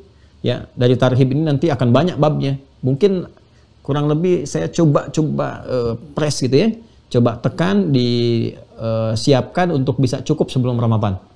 Ya, kalau kita bahas ini kan cukup panjang, tapi kalau kita bisa uraikan, mudah-mudahan kurang lebih 40 hari lah kita bisa cukupkan, 10 harinya persiapan, latihan, dan mudah-mudahan selesai dan disiapkan untuk mendapatkan Ramadan yang berkualitas lebih baik dibandingkan dengan Ramadan yang sebelumnya. Karena bahaya nanti. Ya, bu'dan liman adraka Ramadana falam yughfar lahu. Ya, kata malaikat Jibril, biasanya begini, biasanya Nabi yang berdoa, malaikat mengaminkan. Tapi di kasus ini ada 3 kasus yang justru malaikat berdoa, Nabi mengaminkan. Wah, ini bahaya juga nih kalau kita abai, ini sangat bahaya. Karena Nabi berdoa, malaikat mengaminkan, tinggi nilainya. Malaikat berdoa, Nabi mengaminkan, bisa lebih tinggi nilainya. Ya, karena jarang-jarang Nabi mengaminkan dan statusnya Nabi tinggi di hadapan Allah Subhanahu wa taala. Justru malaikat Jibril itu jadi Rohul Amin, Sayyidul Malaikah, karena Nabi Muhammad SAW. Ya, karena barakahnya, karamahnya Nabi Muhammad yang ditunjuk sebagai nabi terakhir, dan Jibril yang ditunjuk untuk mendampingi, memberikan wahyu, naik status langsung. Ya, jadi Sayyidul Malaikah. Ini di 3 kasus ini malaikat yang berdoa, Jibril berdoa, Nabi mengaminkan. Ya. Nah, satu yang di antara 3 ini adalah ketika Jibril menyampaikan. Nabi kan naik tuh ke atas gundakan mimbarnya itu, ada 3, begitu naik langkahnya, begitu melangkah, ya apa yang disampaikan? Bu'dan, ya, atau raghima an farajulin. Jadi ada 2 redaksi, raghima an farajulin, ada celak di hidung seseorang. Ya. Raghima an farajulin itu teman-teman sekalian itu gambaran dari seseorang yang terhinakan. Jadi kalau ada orang-orang terhinakan itu ada ghabar itu debu, ya, debu atau coreng gitu. Ya, bisa di hidungnya atau di wajahnya atau apa, ya. Itu ada 2 sifat. Jadi sifat pertama karena perjalanan jauh, sifat kedua karena memang kotor. Ya, kotor. Makanya dulu zaman-zaman Belanda itu masih dipakai ini. Ini menarik sekali nih. Masih menarik nih. Dulu waktu zaman-zaman JP Queen gitu ya. Jadi dia datang itu dan ditunjuk jadi gubernur di wilayah Batavia. Ya, di Jakarta sekarang, nanti jadi berubah jadi Jayakarta, kemudian Jakarta itu ada kisahnya juga tuh. Makanya kenapa Juni tahun 1527 sampai sekarang itu ada kisah yang sangat dahsyat sekali. Ya, saya nggak bahas dulu lah supaya nggak terlalu melebar ya. Singkatnya begini. Jadi ada nanti keponakan yang bersangkutan itu singkatnya berzina dengan salah satu prajuritnya. Ya, ketika berzina, dia perempuan berzina dengan salah satu prajuritnya, dihukum. Jadi yang perempuannya dirajam itu. Ya, di depan masyarakat. Dan jangan salah, hati-hati ya. Kalau Portugis kan Katolik, ya, Belanda kan Protestan. Ya, jadi itu masih di Kristen juga ada larangan untuk berzina, hati-hati. Karena masih ada turunan ke sebelumnya. Kalau Anda buka itu, saya kan punya koleksi Bible juga gitu ya. Ada koleksi Bible itu. Larangan berzina, perintah untuk khitan itu ada juga. Ya, itu dirajam pada saat itu, dihukum. Yang perempuannya dihukum sampai dengan meninggal pada saat itu, ya, dihukum sampai dengan meninggal. Yang laki-lakinya ini sebelum dieksekusi dicoreng dulu pakai arang, ya, di hidungnya, ya, sehingga terlihat oleh masyarakat ada belang di hidungnya. Di situ mulai muncul istilah hidung belang. Itu asalnya.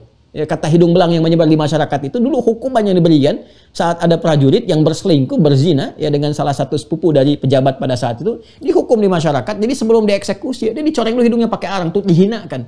Ya, di kalangan masyarakat dihinakan, dibelangi pakai arang hidungnya sehingga dikenal dengan pria hidung belang.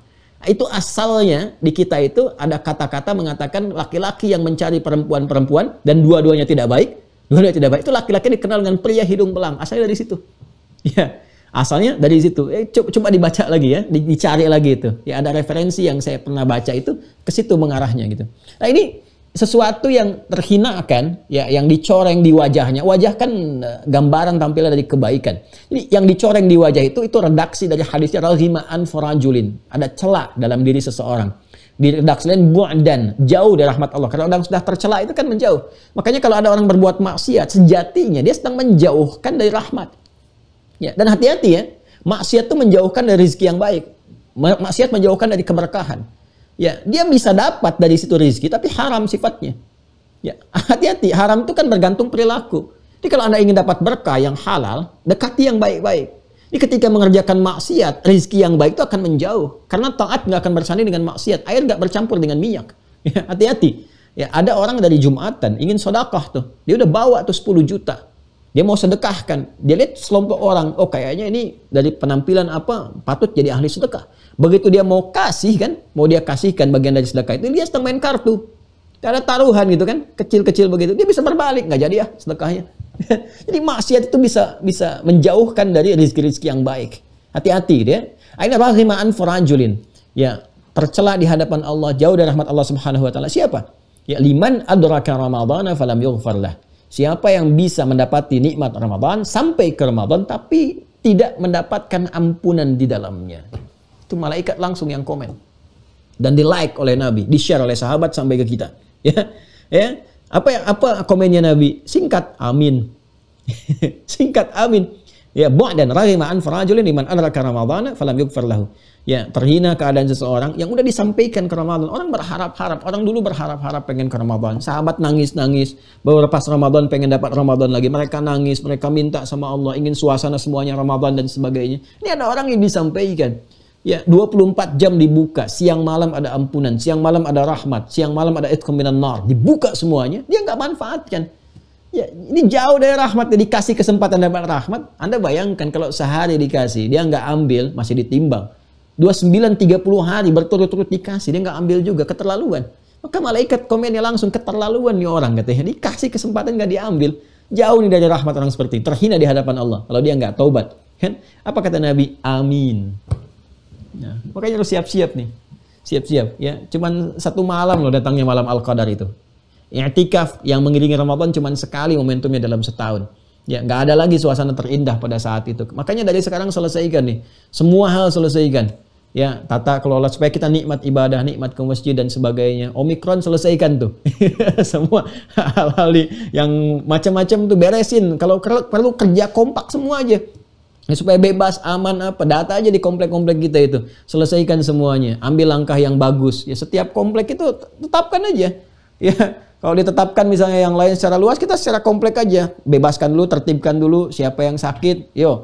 Karantina, sembuhkan dulu masing-masing. Supaya Ramadannya nikmat semua.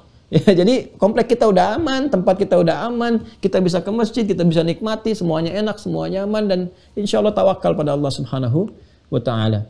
Ya, jadi sebelum kita masuk ke jauh-jauh, kita kenali dulu.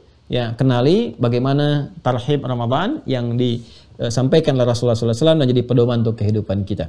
Baik, itu pengantar hari ini. Sekaligus pembuka kita setelah beberapa waktu kemarin kita sajikan dari rekaman terkait dengan fikih salat. Dan insya Allah besok kita akan mulai kepada bab intinya, pengantar kepada fikih Ramadan. Bagian kedua terkait dengan pedoman tarhib Rasulullah Sallallahu Alaihi Wasallam. Ini materi yang disampaikan untuk hari ini, teman-teman sekalian. Izin menginformasikan yang pertama, seperti tadi saya utarakan, admin telah memberikan informasi bahwa paket Mira telah selesai untuk tahap pertama ini. Ya, jadi saya akan memintakan kepada di admin untuk bisa menyempurnakan database yang sudah ada, kemudian mengatur yang belum masuk ke Zoom. Ya, untuk segera mengaktifkan akun dan segera mengisi ya perangkat-perangkat soal itu di awal, itu gerbang pembuka ya menuju pintu kemerdekaan memasuki Zoom. Gerbang pembukanya itu ngerjain soal. Kerjain aja dulu, insya Allah ya. Anda salah nggak dikeluarkan dari akun. Tetap Anda untuk berlatih. Anda benar pun nggak dapat apa-apa ya, tapi dapatnya pintu dibuka gitu. Jadi kuncinya lewat situ. Tolong palang pintunya dibuka dulu, ada 2 jenis soal, kerjakan dulu ya supaya kerja yang soal itu dilatih untuk memberikan satu dasar pemahaman dulu. Ya, insya Allah sampai dapat 100. Sampai 100. Dicari di mana celahnya, pelan-pelan diperbaiki gitu ya. Nah, ini yang pertama. Kemudian yang kedua, teman-teman sekalian, insya Allah mohon doa teman-teman semuanya yang terhubung dengan kita semua, yang pesantren insya Allah di bulan ini, kalau tidak ada halangan pekan ini atau awal pekan depan itu akan memulai. Ya, untuk meratakan lahan, kemudian proses pembangunan akan dimulai dari struktur dan sebagainya. Dan berita baiknya, insya Allah ini semua wakaf.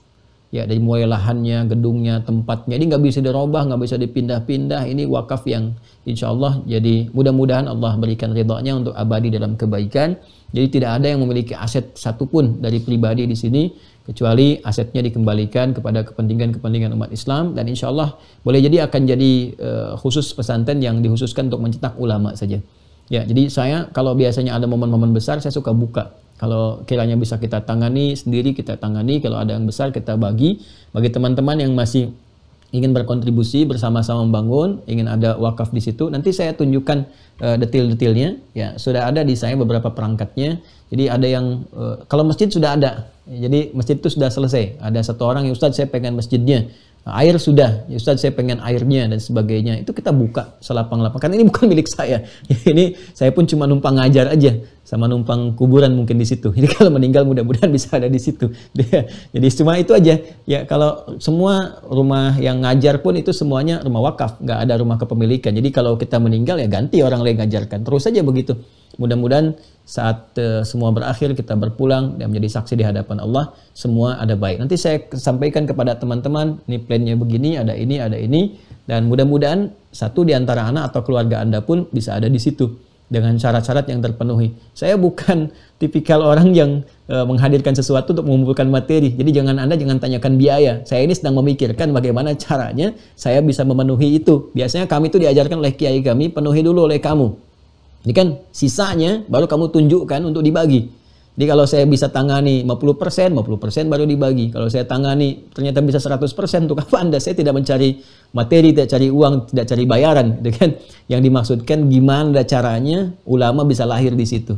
Itu aja poinnya. Dan itu dedikasi yang saya coba hadirkan sampai kemudian saya berpulang. Itu aja sifatnya. Jadi ini yang kami kerjakan, ya semua kiai pun seperti itu. Alat-alatnya jangan dikira alat rekaman punya saya. Dan semua ini tidak. Ini semua hanya didedikasikan.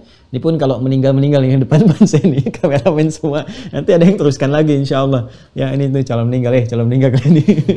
Sama dengan saya. Ya, jadi begitulah teman-teman. Hidupnya lebih enak, lebih nyaman. Dan kita tinggal ngisi waktu aja sampai kita pulang. Sabarlah, ada waktunya untuk istirahat. Sabar ya, ada waktunya. Kalian duluan nanti. Ya, sesuai dengan waktu yang telah Allah tetapkan. Baik teman-teman, ini yang kami sampaikan. Lalu mungkin ada pertanyaan, Ustadz saya ingin bergabung bagaimana? Sabar, nanti diinfokan. Sabar ya, kita kolek dulu yang ini, rapikan dulu. Nanti gelombang kedua kita siapkan skemanya. Tapi tetap nanti dibuka kesempatannya. Hanya tunggu waktu saja untuk menyesuaikan. Dan mudah-mudahan Allah berikan kepada kita kemudahan-kemudahan terbaik untuk kita semuanya. Untuk informasi penerimaan nanti ada 2. Yang pertama, penerimaan nanti yang saya siapkan untuk kader-kader khusus untuk mengajar kembali ini dalam waktu dekat, dan itu biasanya sama saya difasilitasi di sini, di rumahnya udah disediakan, tempatnya disediakan, akomodasi disediakan, dan semua kebutuhan dipenuhi. Yang kedua untuk yang di pesantren itu kemungkinan di pertengahan bulan, ya setelah Ramadan, bulan Juni baru akan diumumkan, masuknya 2024. Ya 2024, makanya kan Anda pernah lihat kalau saya di baju, di celana ada 2024, itu untuk pesantren. Untuk pesantren, bukan presiden. Pesantren, bukan presiden. Saya nggak ada urusan dengan yang seperti itu. Saya urusannya tuh di keulamaan, di umat, di pesantren. Kalau yang lain-lain jangan kait-kaitkan dengan saya. Jadi kita nyiapkan itu semuanya. Nah, nanti bulan Juni di tahun ini, ya Juni 2022 akan dibuka, karena itu hanya menerima bagi 30 juz. Ya, karena penyiapan ulama supaya nggak mulai dari dasar lagi. Jadi nanti begitu diterima, yang belum sampai 30 juz dikasih karantina. Sampai masuk siap, ketika masuk ke situ sudah siap nanti untuk belajar. Dan nerimanya cuma 40, 20 ikhwan, 20 akhwat, 20 putra, 20 putri. Jadi nggak banyak terimanya. Ya, nggak banyak terimanya. Kalau yang umum nanti ada lagi kita siapkan, sekolah-sekolah yang umum. Kalau yang ini memang untuk calon ulama saja. Ya, dan mudah-mudahan Allah ridhai. Itu saja teman-teman sekalian, informasi yang disampaikan, pembuka ta'lim hari ini, dan besok kita lebih serius lagi karena besok adalah persiapan untuk menuju kematangan bulan Ramadan dengan izin Allah Subhanahu wa ta'ala. Terima kasih atas perhatiannya. Mohon maaf segala hal yang kurang berkenan untuk diterima. Itu kekurangan saya pribadi. Mohon dimaafkan. Kalau ada hal yang sekiranya perlu saya perbaiki, mohon disampaikan supaya ada kesempatan bagi saya untuk memperbaiki dan bisa menampilkan yang lebih baik seperti hal-hal yang mungkin Anda harapkan. Dan mohon berkenan memaafkan sekali lagi kalau apa yang saya sampaikan belum bisa memuaskan atau menghadirkan kenyamanan bagi Anda yang mendengarnya, karena itu kemampuan saya dan memang saya menyampaikan tidak untuk memuaskan 1-2 orang, tapi menunjukkan satu kebenaran yang boleh jadi itu yang kami dapatkan. Kalau benar sesuai ukuran Al-Quran dan hadis silahkan diterima seperti ulama mengajarkan. Kalau tidak tepat itu kesalahan saya, mohon dimaafkan, diperbaiki, dan semoga Allah yang maha sempurna menyempurnakan apa yang telah kita pelajari. Allahumma taqabbal minna innaka antas sami'ul alim wa tub 'alaina innaka antat tawwabur rahim. Allahumma rabbana atina fid dunya hasanah wa fil akhirati hasanah wa qina adzabannar. Allahumma barik lana fi hadha syahr Rajab ya Allah ya arhamar rahimin, wa barik lana fi Sya'ban idza kunna hayyan fi dzalika ya arhamar rahimin, wa balighna Ramadan kama tuhibbu wa tarda. Wa sallallahu ala sayyidina Muhammad wa ala alihi wa sahbihi ajma'in. Wa akhiru da'wana subhanakallahumma wa bihamdika nashhadu an la ilaha illa anta nastaghfiruka wa natubu ilaik. Wa akhiru da'wana alhamdulillahi rabbil alamin. Assalamualaikum warahmatullahi wabarakatuh.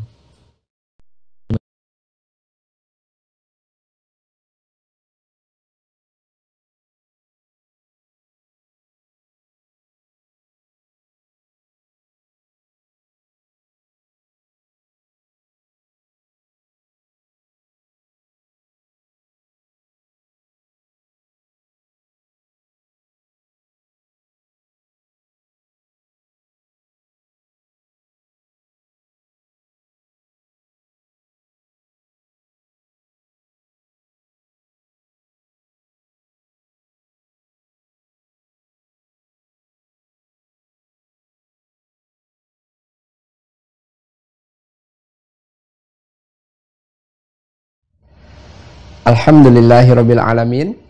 Jazakumullahu khairan katsiran kepada guru kita semua, Ustadz Dr. Adi Hidayat LCMA. Mari kita bermohon kepada Allah Subhanahu wa taala semoga Allah memberikan kesehatan dan ketaatan, umur yang panjang kepada guru kita semua, dan Allah mengampuni dosa dan kesalahan beliau beserta keluarganya, dan juga Allah memudahkan segala urusannya, baik urusan dunianya maupun urusan akhiratnya. Amin.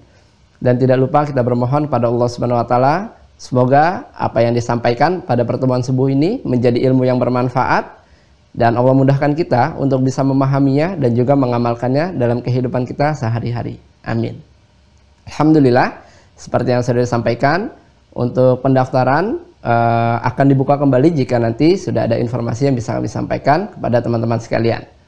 Dan kami ingin mengingatkan kembali bagi teman-teman yang sudah terdaftar dan sudah memiliki perangkat belajar Mira Institute, silahkan diaktifkan akunnya dengan cara masuk ke website resminya Mira Institute di mira.quantumakhir.com. Di halaman utama silahkan tekan tombol login. Nanti teman-teman diminta untuk memasukkan username dan juga password. Nah, untuk username dan juga password, teman-teman bisa merujuk email teman-teman sekalian di folder inboxnya. Atau jika tidak ditemukan, teman-teman juga bisa menemukannya di folder spam ataupun folder junk. Karena ada kemungkinan email yang kami kirimkan masuk ke folder-folder tersebut.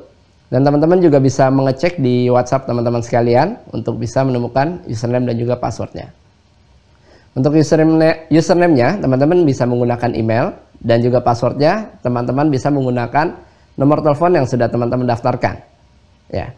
Nah, bagi teman-teman yang sudah jauh-jauh hari mendaftar, masih belum menemukan username dan juga passwordnya, teman-teman bisa menghubungi admin Mira Institute di nomor yang sudah tertera pada layar teman-teman sekalian. Dan ini juga berlaku bagi teman-teman yang berada di luar negeri ya. Jadi sekarang informasinya di satu wadah atau satu nomor, di nomor admin Mira Institute di 0813 8383 0383. Silahkan disimpan nomornya untuk mengetahui atau menanyakan informasi-informasi seputar kegiatan di Mira Institute. Ya. Nah, sangat penting bagi teman-teman untuk bisa mengaktifkan akunnya agar teman-teman bisa terbaca sistemnya, datanya oleh sistem kami, dan ketika waktunya tiba untuk bisa kajian offline, teman-teman bisa mendapatkan undangan karena datanya sudah terbaca ya oleh sistem kami. Dan teman-teman juga bisa menikmati setiap fitur-fitur yang sudah disajikan di website resmi Mira Institute. Seperti mendownload materi ataupun kitab-kitab rujukan yang sudah di-scan dan sudah di-upload oleh tim admin. Teman-teman juga bisa mereview kembali video-video pembelajaran di Mira Institute dari awal pertemuan. Dan teman-teman juga bisa mengevaluasi pemahaman teman-teman sekalian dengan menjawab beragam macam pertanyaan yang sudah disajikan di website resmi Mira Institute. Nah, bagi teman-teman yang baru tergabung, kami himbau untuk mengikuti sesi materi dari awal pertemuan secara bertahap agar pemahamannya bisa lebih tersambung dan terkorelasi dari pertemuan satu dengan pertemuan yang lainnya.